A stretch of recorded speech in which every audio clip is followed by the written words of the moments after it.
Gloire éternelle, Père, dans le nom puissant de Jésus. Merci, Saint-Esprit. Au nom puissant de Jésus-Christ de Nazareth. Amen. Alléluia. Amen. Que le nom de l'Éternel soit béni. Amen. Ok, donc on va commencer notre étude de ce soir. Je vais d'abord faire un résumé, comme je l'avais dit de le faire, de tout ce qu'on a vu jusqu'à aujourd'hui. Amen. Et ensuite, on va rentrer dans le message de ce soir. Alléluia. Ok, d'accord.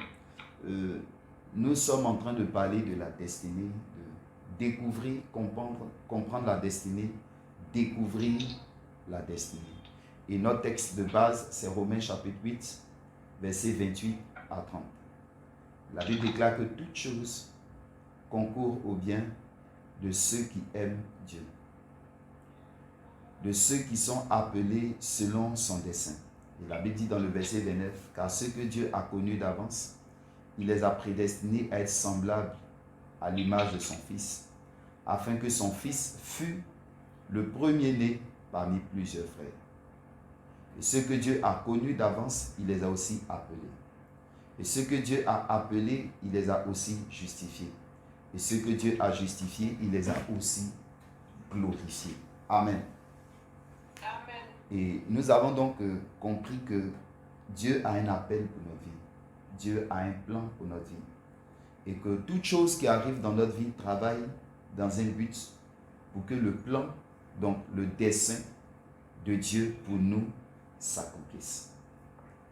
Et nous avons vu par notre étude qu'il y a ce qu'on appelle la destinée générale, c'est-à-dire l'appel de Dieu pour tous les hommes, spécifiquement pour tous les chrétiens. Et on a vu dans 1 Thessaloniciens 2, verset 12, que Dieu nous appelle à son royaume. Et on a compris que dans l'appel au royaume de Dieu, Dieu nous appelle à entrer dans le royaume par la nouvelle naissance. Dieu nous appelle à représenter le royaume en marchant selon les principes du royaume. Et Dieu nous appelle à établir le royaume en combattant pour détruire les œuvres du diable et établir le règne de Dieu. Ensuite, on a vu que Dieu nous appelle à sa gloire. On a vu que l'appel de la gloire parle de, Dieu nous appelle à manifester sa nature. Et comme on le voit dans le verset 29 de Romains 8, dans notre texte de base, il nous appelle à être semblable à Christ. Christ est l'expression parfaite de toute la divinité. Et Dieu nous appelle à aussi exprimer cette divinité-là. Mais pour ce faire, on a vu qu'il fallait avoir un esprit d'adorateur. Et que l'esprit de l'adorateur, c'est l'esprit de sacrifice. Sans sacrifice, on ne peut pas parvenir à la gloire. Le sacrifice est nécessaire, mais le sacrifice dans l'obéissance à l'Éternel. Et à chaque niveau de gloire, donc d'expression de la divinité dans laquelle nous devons entrer, nous serons appelés à faire des sacrifices. Ensuite, on a parlé de la grande commission. Dans le livre de Matthieu 28, verset 18 à 20, le Seigneur Jésus-Christ dit « Tout pouvoir m'a été donné dans le ciel et sur la terre. » Donc Christ nous dit qu'il a toute autorité. Donc s'il a toute autorité, nous devons donc obéir à ses décrets, à ses commandements, parce que c'est lui qui a l'autorité. Et en vertu de cette autorité-là, il donne un ordre à tous ses enfants, à ses disciples. Il dit « Allez et faites dans toutes les nations des disciples. » L'autorité ayant parlé, cela devient donc un mandat pour nous, une mission pour nous, de faire dans toutes les nations des disciples. Et on a vu que toute personne chrétienne qui ne vit pas pour cette vision, pour cette grande commission, pour cette mission, a raté sa destinée. On a vu que toute destinée spécifique à laquelle Dieu nous appelle doit répondre à cet appel général. Faire dans toutes les nations des disciples. Et donc, on doit vivre pour faire des disciples. On a compris qu'on ne vit pas pour nous, on vit pour le Seigneur. On ne vit pas, on n'est pas venu sur la terre pour acquérir des choses. Non, on est venu pour apporter à cette terre, à cette génération. Et ce que Christ nous demande d'apporter, c'est de faire des disciples. Amen. Et depuis le samedi passé, on a maintenant commencé à parler de l'appel spécifique. On a vu que, aussi nombreux que tous les hommes sont, chaque homme est spécifique. Et selon Proverbe 16, verset 4, la Bible de l'Éternel a tout fait pour un but. On a vu que le mot but en hébreu, manahé, signifie solution, réponse, exaucement. Donc Dieu nous a créés pour être une solution. Alors cela nous permet donc de comprendre que si Dieu nous a appelés pour être une solution, ça veut dire qu'il y a un problème que nous devons découvrir pour lequel nous sommes une solution. Et on a vu que pour découvrir donc ce problème ou encore cette solution, la première clé, c'est de demander au Seigneur, de crier à l'Éternel, d'aller dans sa présence. Il dit dans le livre de Jérémie 33, verset 3, « Invoque-moi et je te montrerai les choses cachées que tu ne connais pas. » Amen. Donc, la première façon, et c'est la meilleure, c'est d'aller demander à Dieu pourquoi. Il est notre créateur. Il nous connaît mieux que nous-mêmes. C'est lui qui nous a fait. David pouvait dire, lorsque j'étais dans le sein de ma mère et que je n'étais encore qu'une masse informe, devant toi, dans ton livre, étaient inscrits tous les jours qui m'étaient destinés. Il a pu dire à Jérémie, avant que tu ne sois dans le sein de ta mère, moi Dieu, je te connaissais. Donc Dieu même nous connaissait avant que nous-mêmes, on atteigne l'âge de la conscience. Dieu nous connaissait. C'est la raison pour laquelle il est celui-là qui est le mieux indiqué de nous dire qui nous sommes et ce qu'il attend de nous. Nos parents nous ont conçus, mais ils ne nous connaissent pas. Le monde dans lequel nous sommes ne nous connaît pas. Et même le plus grand drame, c'est que nous-mêmes, nous ne nous connaissons pas. Parce que tant qu'on ne nous dit pas qui nous sommes, nous ne pouvons pas savoir qui nous sommes. Le plus grand drame, c'est de laisser croire que nous sommes ce que les hommes pensent de nous. C'est de laisser croire que nous sommes ce que la société dit que nous sommes. C'est même d'arriver à croire que nous sommes ce que nos possessions nous disent que nous sommes. Non, nous ne sommes rien de tout ça. Nous sommes qui Dieu dit que nous sommes. Et nous devons donc aller devant lui pour qu'il puisse nous révéler qui nous sommes, quelle est la solution que nous sommes et quel est le problème pour lequel nous sommes une solution. On a vu que la deuxième façon de découvrir cela, on a vu que nous sommes appelés à résoudre un problème qui est commun, mais qui produit en nous des émotions fortes, soit de la tristesse, soit de la colère, soit une passion pour pouvoir résoudre ce problème. C'est un problème qui est commun à tout le monde, mais qui ne produit pas chez tout le monde cette passion, ce désir, cette volonté de pouvoir apporter un changement. Et donc, si on constate cela dans notre vie, cela ne nous demande pas de devenir des personnes critiques, non. Cela nous demande plutôt d'être des personnes qui apportent la solution. On ne doit pas se décourager parce que d'autres personnes n'apportent pas la solution. Non, d'autres personnes n'apportent pas la solution parce qu'elles ne sont pas la solution. Si nous, ça nous intrigue, si nous, ça nous afflige, si nous, ça produit en nous quelque chose, c'est parce que nous sommes la solution. À l'image de Moïse, qui est né avant même que son peuple soit esclave. Mais le jour où il est allé vers eux et qu'il a vu comment on les maltraitait, il a réagi. Pourtant, eux, les autres, vivaient cela, mais ils ont accepté la situation. Ils se sont conformés à la situation. Mais lui, il a dit non, il ne peut pas accepter de voir ses frères être en train d'être maltraités de la sorte. Il a tué celui qui maltraitait le juif. C'était une indication que c'était lui qui avait été choisi par Dieu. On l'a vu avec Néhémie, à qui sont venus annoncer comment étaient les murs de Jérusalem. Tout le monde avait cette information. Mais personne n'entrait en jeûne ou en prière pour ça. Mais lui, ça l'a rendu triste. Ça fait qu'il a perdu l'appétit. Pourquoi? Parce que c'est lui qui était appelé à pouvoir restaurer les murailles de Jérusalem. Donc de pouvoir apporter ce changement-là. Amen. Donc c'est ce qu'on a vu la dernière fois. Alléluia. Donc aujourd'hui, toujours dans cette même lancée, nous allons parler, comme je l'ai dit la dernière fois, de la vision, de nos capacités et des dons. La vision, le potentiel ou encore capacité, le potentiel ou les capacités, c'est la même chose, et les dons que Dieu nous fait. Amen. pour accomplir notre destinée. Une des choses qu'il est... Et les dons. Amen. Une des choses qu'il est important de noter dans la parole de Dieu, c'est que nous avons été créés à l'image de Dieu. En d'autres termes, nous avons été créés pour fonctionner comme Dieu. Et la première chose que la Bible nous révèle de Dieu, c'est qu'il est créateur. Genèse 1, verset 1 dit, au commencement, Dieu créa les cieux et la terre.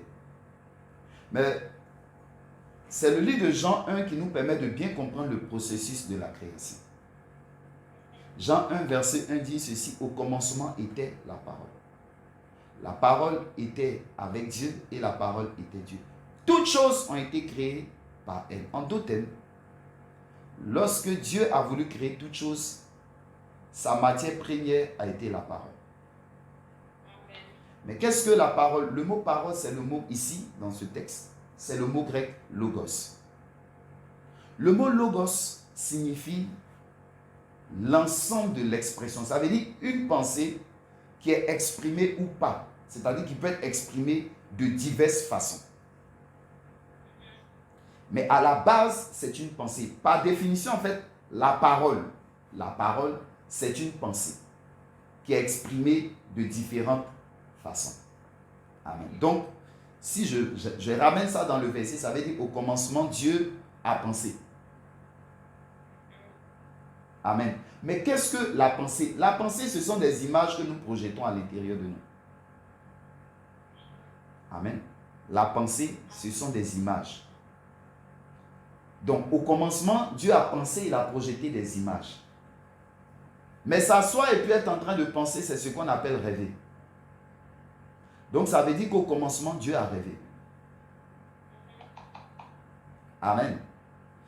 Donc, c'est le rêve que Dieu a vu, que Dieu a fini par manifester. Dieu s'est mis en action pour apporter à réalisation un rêve ou encore une vision ou encore une image qu'il avait à l'intérieur de lui. Donc, la première activité de Dieu a été de rêver ou encore de définir une vision. C'est pourquoi la première chose que nous devons, qui doit diriger notre vie, ça doit être une vision. On doit avoir un rêve, une vision. Dieu nous ayant créés à son image, il nous appelle à rendre réel des images qu'on peut avoir, donc qu'on appelle pensée, des rêves qu'on doit avoir, des visions qu'on doit avoir. Alléluia. Amen. Important. Dans le livre de Proverbes 29, verset 18, un verset très puissant dans la Bible. La Bible dit, lorsqu'il n'y a pas de révélation, le peuple est sans frein. Amen. Je vais lire ça dans la version français courant. Amen. Je vais lire ce verset-là dans la version français courant. Voilà ce que ça dit. Dans la version français courant, il est écrit, lorsqu'il n'y a plus de vision d'avenir, un peuple vit dans le désordre. Alléluia. Lorsque quelqu'un n'a pas une vision de là où il va, de ce qu'il veut réaliser, de ce que sa vie doit devenir, il va vivre dans le désordre. Pourquoi? Parce que la vie, en fait, tout ce qu'on fait doit être pour réaliser quelque chose. Mais si on n'a pas défini d'avance ce qu'on doit réaliser, on ne va pas gérer les ressources que Dieu nous donne. C'est pourquoi la première chose que Dieu fait dans notre vie, c'est de nous donner une vision ou un rêve. Toujours, lorsqu'on devient chrétien. D'ailleurs, ce qu'on appelle notre destinée ou bien notre appel, c'est de réaliser pas notre rêve, pas notre vision, mais la vision de Dieu. Parce qu'un homme, tous les hommes ont des visions, ont des rêves. Mais ce dont nous on parle du rêve de Dieu pour nous. De la vision de Dieu pour nous. Amen. C'est ça qui est le plus important. quelle est la vision de Dieu pour ma vie? Quel est le rêve que Dieu a pour moi? Puisque je ne vis pas pour moi, je vis pour Dieu. Beaucoup de personnes, en appliquant des principes, arrivent à réaliser leurs rêves, réaliser leurs projets, réaliser leur vision. Mais tant que cette vision n'est pas conforme à la vision du Seigneur, c'est un échec. Parce que ce que nous on recherche, ce n'est pas de réaliser notre vision, mais c'est d'avoir la vision du Seigneur. Amen. Alléluia.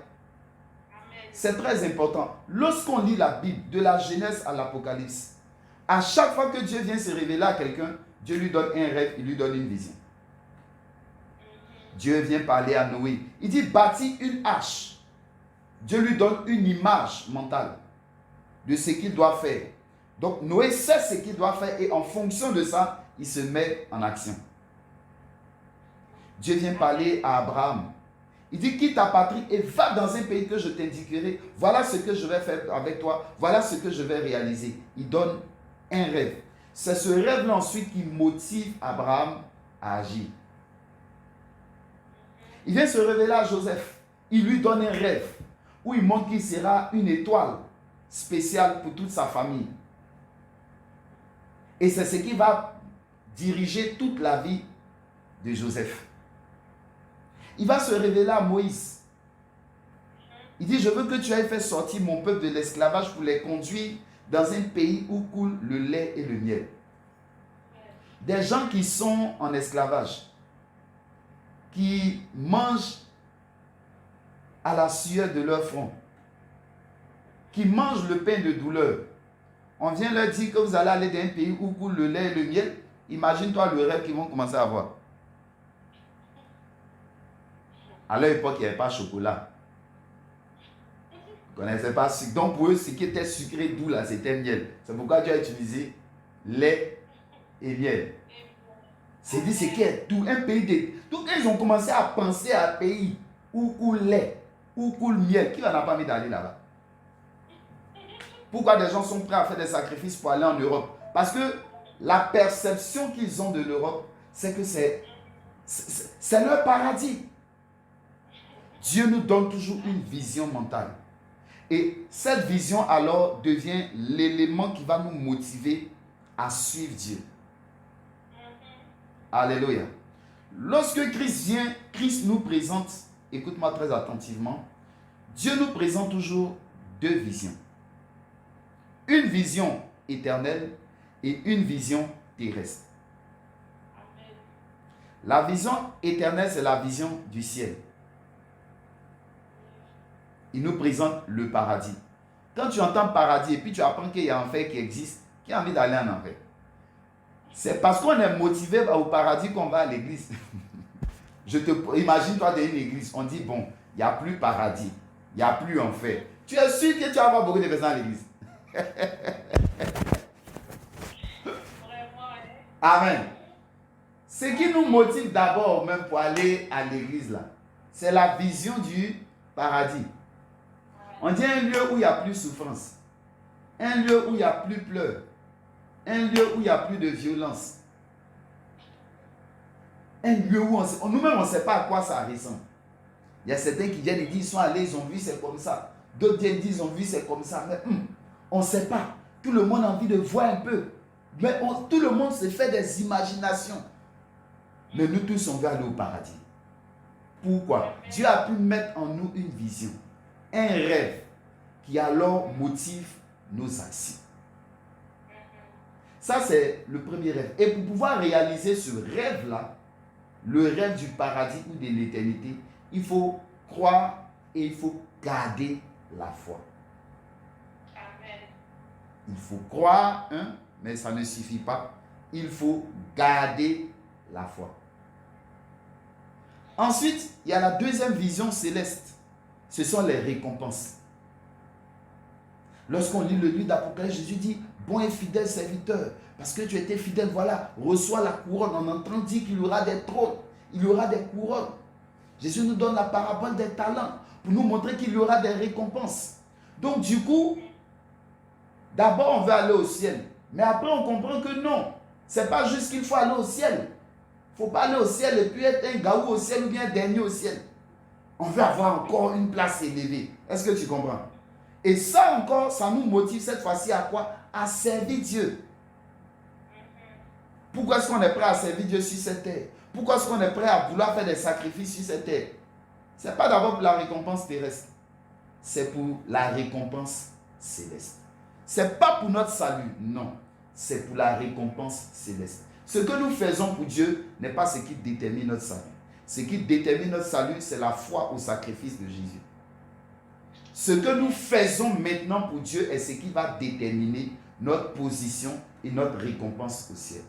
Apocalypse 14, verset 13. Heureux dès à présent ceux qui meurent dans le Seigneur, car leurs œuvres les accompagnent. Amen. Ça, c'est la vision céleste de Dieu pour nous. Ensuite, il y a ce qu'on appelle la vision terrestre. Ça, tous les exemples qu'on a pris. Et Dieu, toutes les personnes qui l'appellent, il leur montre l'avenir qu'il veut de leur vie.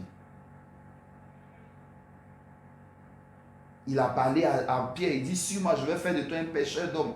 Vu que tu as donné quelqu'un de différent, il lui a donné une vision. Pierre a tout abandonné pour suivre Jésus. Un jour, Pierre a dit à Jésus, Jésus, toi là même, attends, il faut être clair, nous. Nous, on a tout abandonné pour te suivre là. On gagne quoi? Jésus lui donne une image. Et cette image-là fait qu'il reste. Parce que toi-même, tu vas au travail là, c'est parce qu'on dit on t'est payé. C'est la vision du salaire qui motive ton travail.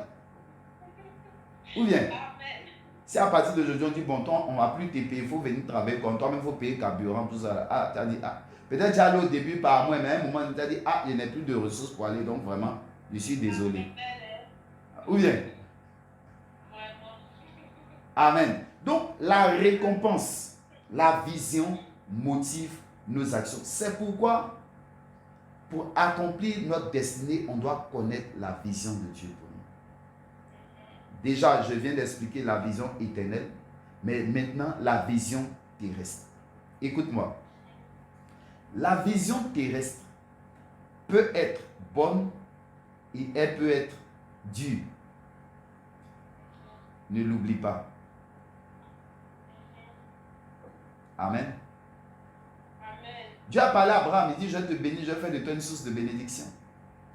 C'était bon. Mais quand Jésus a parlé à Paul, il a montré comment il va souffrir pour son nom. Donc, dans la mentalité de Paul, il savait que lui, là, son avenir, là, c'était souffrance. Et il a souffert. Hein? Ce n'est pas tous les appelés qui ont vécu ce que lui, il a vécu, mais lui, ils l'ont chicoté même. Ils l'ont frappé même. Emprisonné. Mis en prison. Il l'a connu. Mais Jésus lui avait déjà dit cela au départ. Amen. C'est pourquoi, en fait, dans la définition de la vision, notre destinée, en fait, c'est ce à quoi Dieu nous appelle, c'est une vision que Dieu nous appelle à réaliser. Et même lorsque on ressent le fardeau, comme Moïse a senti le fardeau, à un moment donné, on doit avoir une rencontre avec Dieu pour qu'il nous indique la vision qu'il a pour notre avenir. On peut ne pas bien la comprendre, mais on doit savoir quand même ce que Dieu veut qu'on réalise. C'est important. Alléluia. Maintenant, comment nous devons nous comporter avec la vision? Nous devons l'écrire. Habakkuk 2. Écris la vision. D'autres versions disent la révélation. Grave-la et qu'on la lise couramment. Il ne dit pas seulement d'écrire, il dit de graver et qu'on la lise couramment. En d'autres termes, dans la réalisation de notre destinée, nous devons régulièrement lire les visions de notre avenir que Dieu nous a présentées. Amen. Alléluia. Amen. Satan va toujours combattre la vision de Dieu pour notre vie. Toujours. Toujours. Dans 1 Timothée 1, verset 18, Paul s'adresse à Timothée. Il dit, Timothée, mon enfant, selon les prophéties qui ont été faites sur toi, combat. En d'autres termes, tu vas connaître une adversité à cause de ces prophéties-là. Donc, lorsque Dieu va te donner une vision de ton avenir, tu vas connaître de l'adversité à cause de cette vision. Amen. Noé, quand Dieu lui a parlé, les gens se moquaient de lui. N'est-ce pas? Les gens se sont moqués, ils ne croyaient pas. La vision est personnelle. Il ne faut pas chercher des gens qui vont croire en ce que Dieu t'a dit. C'est à toi que Dieu parle. Dis-toi, mais comment tu peux penser qu'un Dieu miséricordieux comme ça va faire pleuvoir pour nous tuer, nous tous, toi aussi. Et c'est toi seul qui est bon sur la terre que Dieu a vu, quoi. Le juste, l'homme saint, je m'imagine, quoi, tout ce qu'ils ont pu lui dire. Mais lui, il savait ce que Dieu lui avait dit. Tous les autres ne croyaient pas. Tu t'imagines, toi seul, contre tous les hommes, les habitants de la terre, tout le monde trouve que c'est toi seul qui est bizarre. On lit comme ça, mais essaie de t'imaginer combien de fois ça a été difficile pour lui.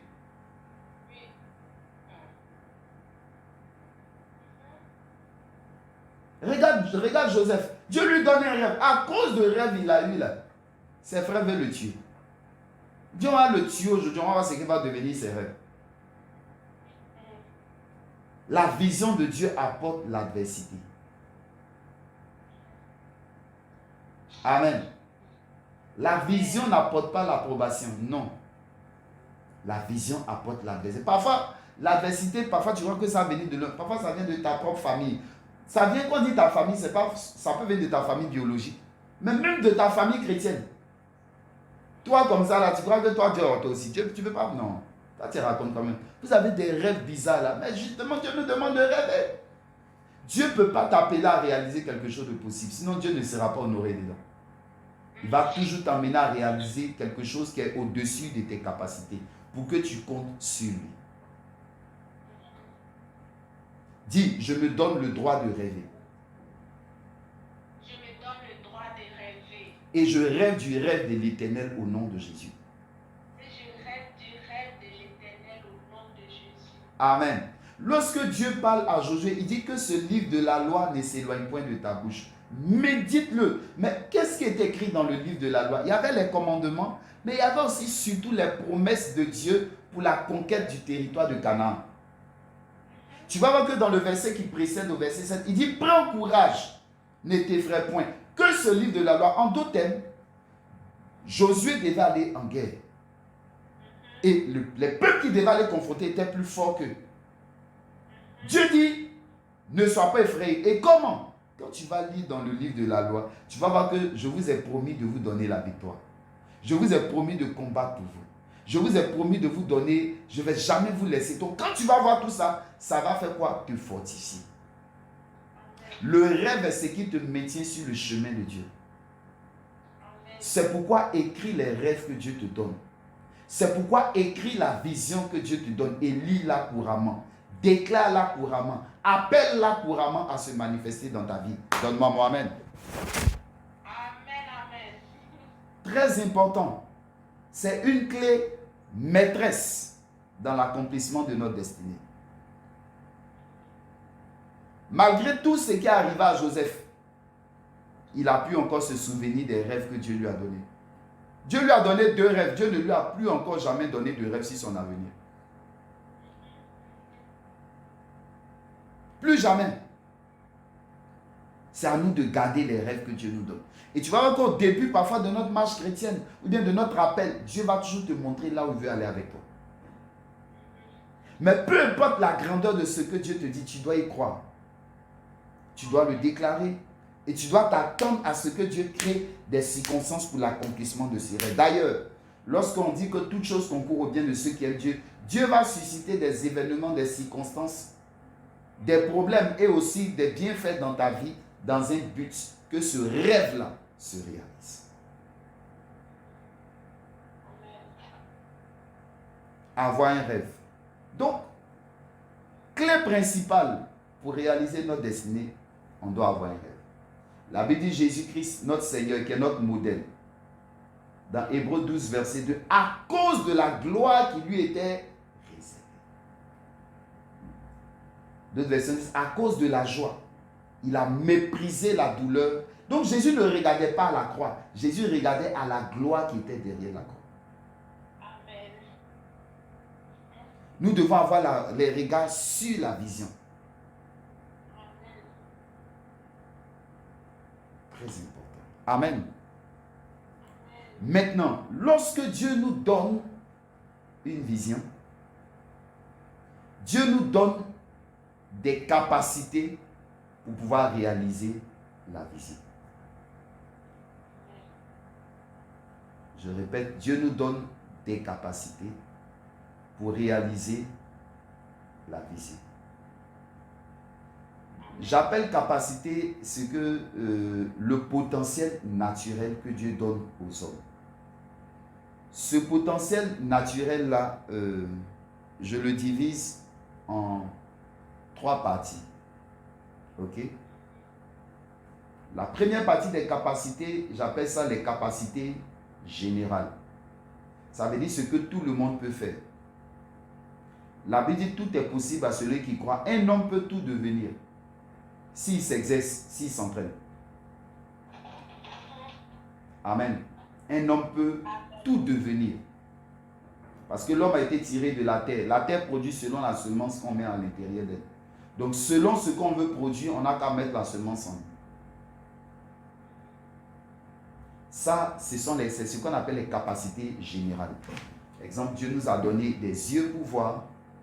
Il nous a donné un nez.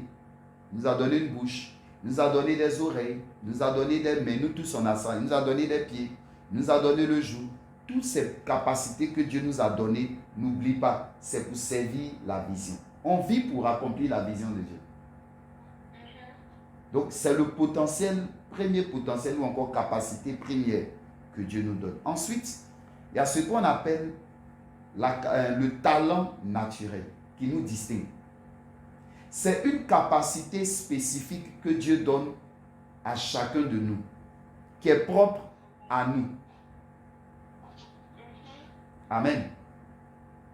Il y a des gens qui naturellement sont très adroits. Il y a des gens qui naturellement savent parler. Il y a des gens qui naturellement savent dessiner. Il y a des gens qui naturellement savent courir. Il y a des gens qui naturellement ont une force physique extraordinaire. C'est naturel. C'est-à-dire, c'est une aptitude qui est au-dessus du commun. C'est ça le talent naturel. Une aptitude qui est au-dessus du commun, mais qui est dans notre vie. Je répète, toutes ces choses-là doivent servir à quoi? À la réalisation de la vision. Ça va? La troisième capacité, parce que j'ai dit il y a 3 capacités, j'appelle ça les compétences. Là, c'est une capacité que tu as acquise. Exemple, quelqu'un qui est allé à l'école, qui va très loin à l'école, a une meilleure capacité de réflexion que quelqu'un qui n'est pas allé trop loin à l'école. Vrai ou faux? Mais à la base, tous les hommes ont une intelligence. Mais le travail, le développement, l'exercice mental a fait que ce dernier a maintenant une compétence qui est au-dessus de quelqu'un qui n'a pas suivi le même parcours que lui. Et quelqu'un qui se spécifie dans quelque chose, c'est-à-dire peut-être quelqu'un qui apprend à faire la cuisine d'une certaine façon, à un moment donné, va avoir plus de compétences que quelqu'un d'autre. Donc, j'appelle cela les capacités acquises. Ça va? Hein? Oui, ça va. Ensuite, on a maintenant ce qu'on appelle les talents ou encore les dons spirituels. Ce sont des aptitudes maintenant que Dieu nous donne lorsqu'on est chrétien. Ce n'est pas pour tout le monde. Un homme naturel, c'est un homme qui n'est pas chrétien. Il est dans les 3 classes de ce que j'ai cité. Celui qui est enfant de Dieu obtient un autre bonus. Ça s'appelle maintenant les aptitudes spirituelles. Mais toutes ces aptitudes spirituelles, c'est-à-dire dons spirituels ou encore talents et capacités naturelles doivent servir à la vision. On le voit avec la parabole des talents ou la parabole des mines. On voit dans la parabole des talents qu'on dit quoi? Il a donné des talents à chacun selon sa capacité. Donc, tout le monde n'a pas les mêmes capacités. Mais on se rend compte que le talent est quelque chose de différent à nos capacités naturelles. Alléluia. Amen. C'est la bonne utilisation de ton potentiel, donc capacité, et de tes dons ou encore talents qui vont te permettre de réaliser ta vision. Si tu as compris ça, tu as compris la destinée. C'est pourquoi ceux qui ne sont pas là aujourd'hui ont raté. Papa, ce que vous venez de dire, c'était quoi? Je répète, j'ai dit,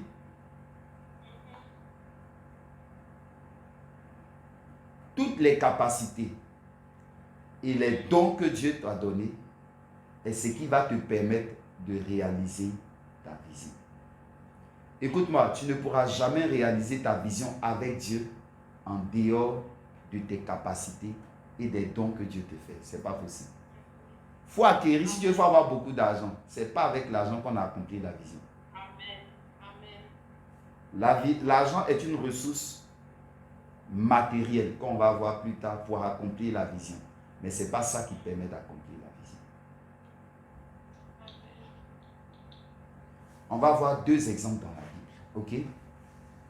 Le premier exemple, on va le prendre dans l'Ancien Testament. Et le deuxième exemple, on va le prendre sur notre référence qui est le Seigneur Jésus. Dans l'Ancien Testament, on va aller sur la vie de Joseph. Amen. Déjà dans sa jeunesse, dans son adolescence, Dieu lui donne un rêve. À deux reprises. Deux rêves qui signifient la même chose. Sa geôle qui est arrêtée et la geôle de ses frères qui se prosternent devant sa geôle. Et ensuite son étoile devant laquelle les étoiles de ses frères et la lune et le soleil se prosternent. Dieu lui montre l'avenir. Amen. Une des choses qu'il ne faut pas oublier, j'aimerais noter ça, je pense que j'ai oublié d'en parler tout à l'heure. La vision de Dieu pour ta vie n'est jamais égocentrique. Ce n'est jamais pour toi, c'est toujours pour les autres. Toujours. Amen. Amen. Notre vision personnelle, c'est toujours pour nous. La vision de Dieu pour toi, c'est jamais pour toi, c'est pour les autres. Il ne faut jamais l'oublier. Lorsque Dieu appelle Abraham, il dit, je te bénirai, mais ce n'est pas le but. Il dit, et je ferai de toi une source de bénédiction. C'est ça le but de Dieu. Qui devient une source pour les autres. Donc, la vision de Dieu sera toujours pour... Donc, dans ce que Dieu montrait à Joseph, c'était que Joseph allait être une bénédiction pour sa famille.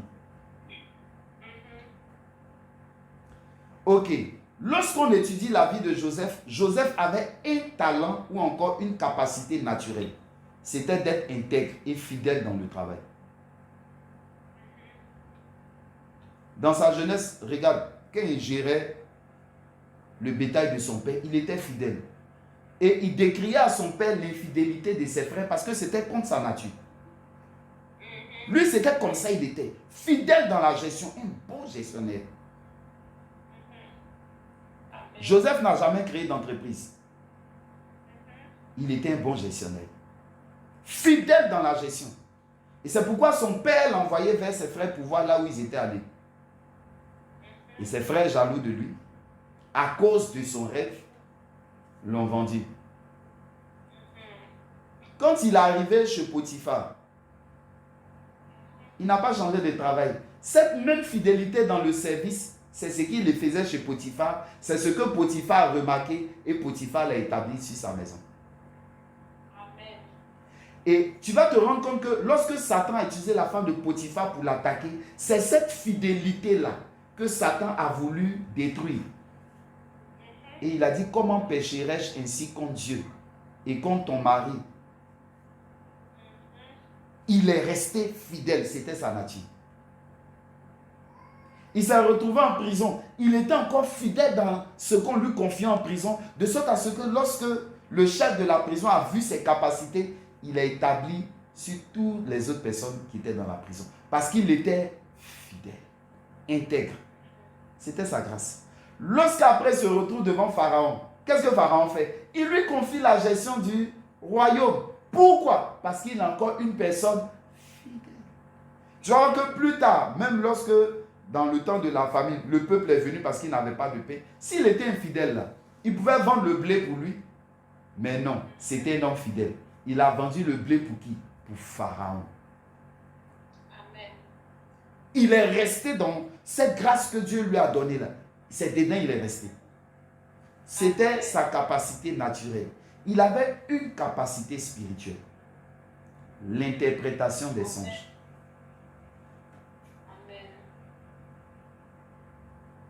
Amen. On voit quand il était jeune, il avait des songes. On n'entend plus parler de son interprétation jusqu'à ce qu'on le revoie dans la prison. Mais dans la prison, il a été capable d'interpréter le songe, les chansons et du panetier. S'il leur a demandé, ça veut dire qu'il avait l'habitude d'interpréter les rêves. C'est le seul don spirituel que Dieu lui a donné. Mais il est aussi resté quoi? Il n'a pas dit que moi je vois. Il ne leur a pas dit, bon attendez, je vous dis ce à quoi vous pensez. Ce n'était pas son domaine. Aujourd'hui, parfois, on convoite les dons que d'autres personnes ont.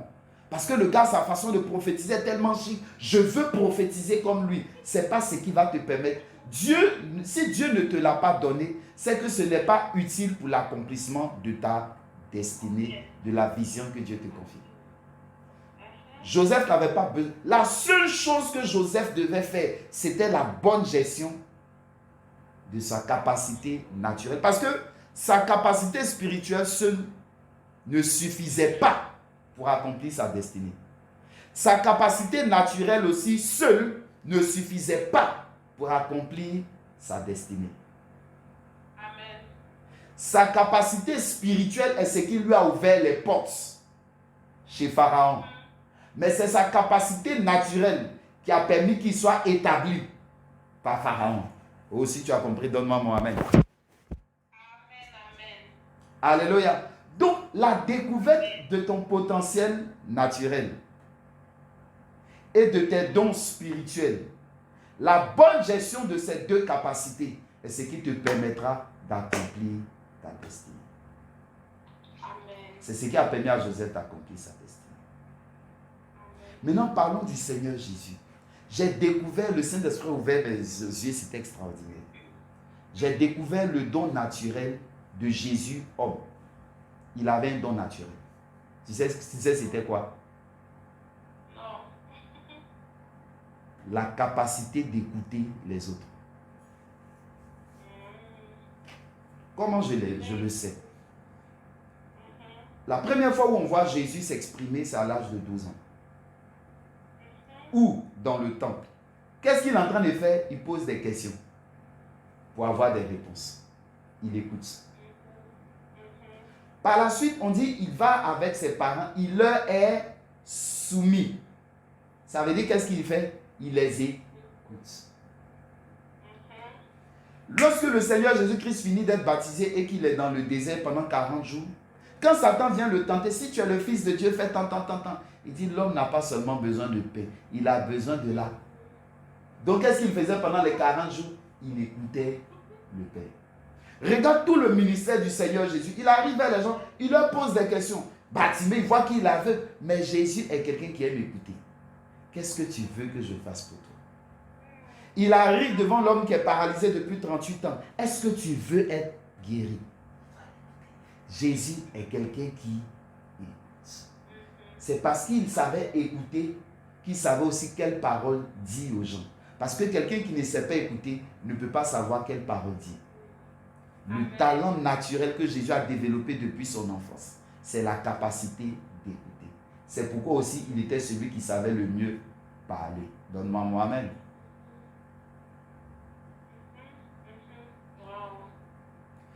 Et la capacité spirituelle, Jésus avait tous les dons spirituels.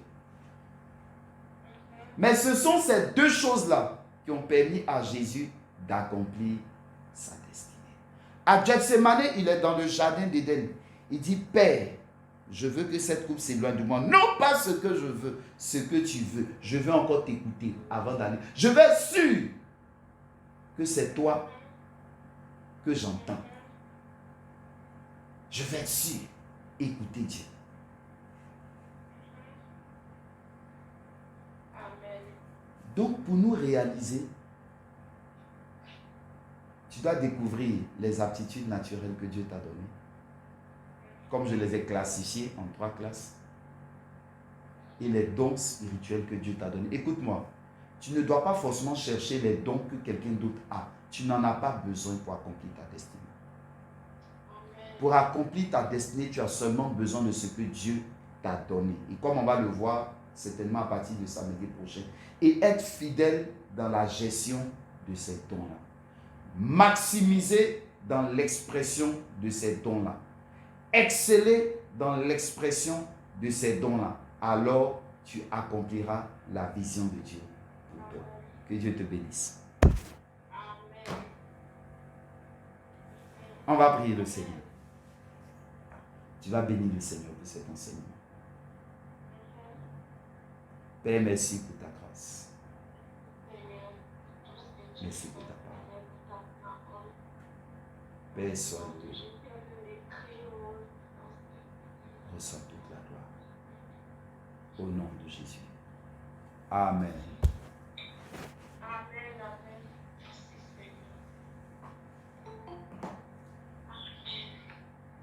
Question?